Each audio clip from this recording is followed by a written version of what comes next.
Hello YouTubers, thanks so much for checking out our video. For those of you that don't know us, I'm Trish. And I'm Anna. We're with Just Dance, and in this video we're going to be helping you improve your posture, frame, technique, musicality, and connection in the common patterns of the Foxtrot. And today we're going to be working on the promenade. So let's go ahead and get to it. All right, so to start we're going to demonstrate what promenade looks like, and then we're going to be getting into posture and frame. So we're going to back up a tab. This video, Anna's going to be leading and I'm following. We start in closed position and we go right into promenade to walk for slow, slow, quick, quick. And we're going to show you that from this angle. We have slow, slow, quick, quick. All right, that's the promenade. Now this pattern begins facing the wall and will travel down the line of dance, and it's a great movement if you're a beginner to help you move across the length of the floor. All right, so moving on, let's do a quick little talk about posture. We do have more detail on this in a video that's linked below. We will go through it quickly. If you want to learn more, you can always click on that link.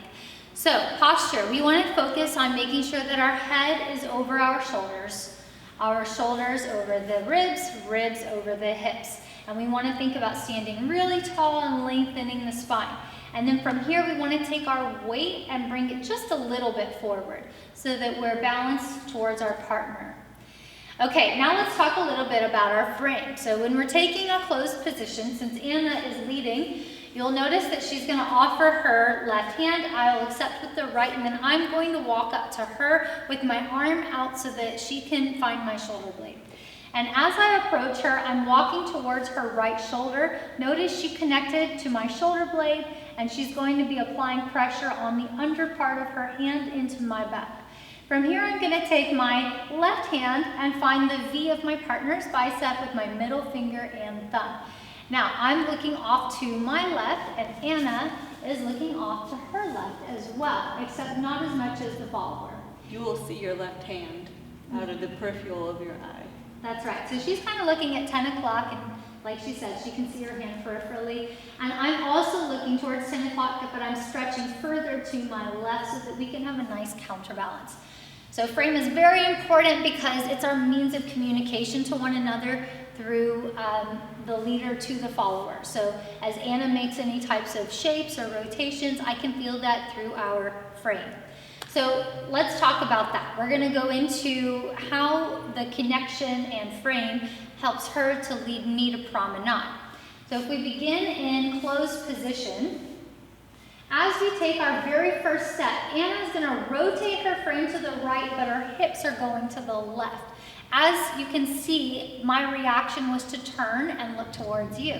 So if she takes her frame back and her hips and feet back towards me, it would bring us back to closed position. So the first thing I recommend you doing is just getting used to changing from closed to promenade. So you can get used to this change in shape. And then we can add our steps.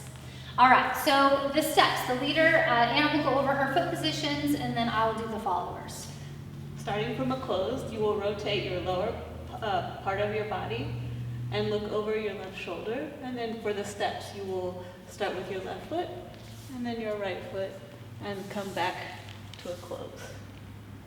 And so followers, we're going to do the natural opposite. First, we transition from closed to promenade, and we're going to step out with our right foot out to the side, and we're going to take that left foot forward and across, just like the leaders did. And then we're going to end with that chassé to the side, which is how we end most of our patterns in this dance. So then we'll go side, together, and as we do that, we change back to closed position with our head. Okay, so let's talk a little bit about our shaping with that. So, as she goes ahead and transitions us, we're going to take our first step out together, and we're both in promenade. So she's looking past her elbow, and I'm looking past my elbow, and our heads are shaped away from each other. Then from here, we both bring our foot forward and across so that we don't run into each other. And then at the end of this, we're going to transition back to the side and close back to our starting position.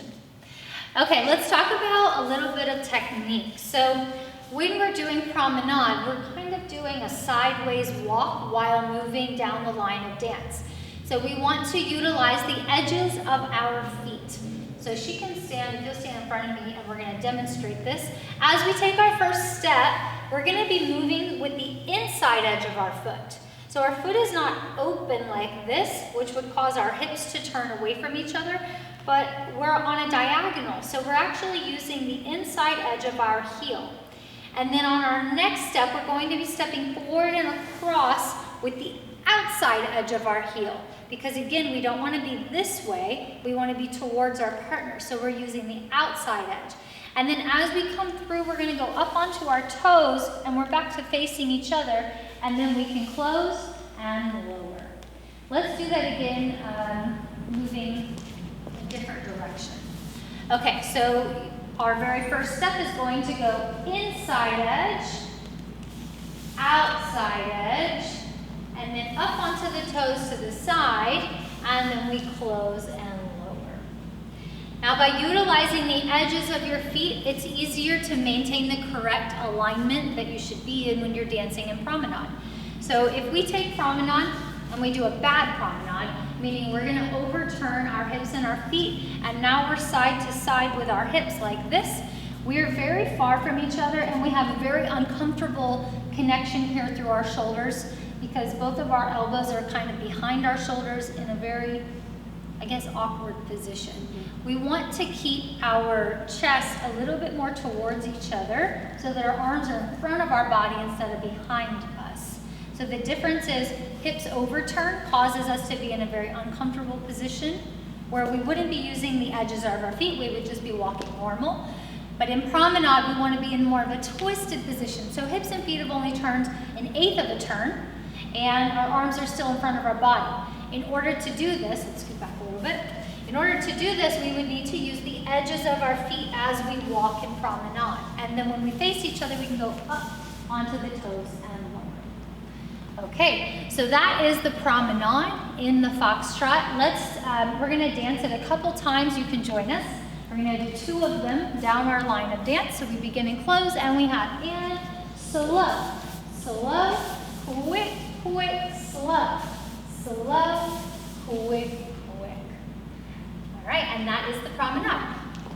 So today we covered posture and frame. We talked about making sure your blocks of weight, head, shoulders, ribs, and hips are stacked. And again, you can see that in more detail below.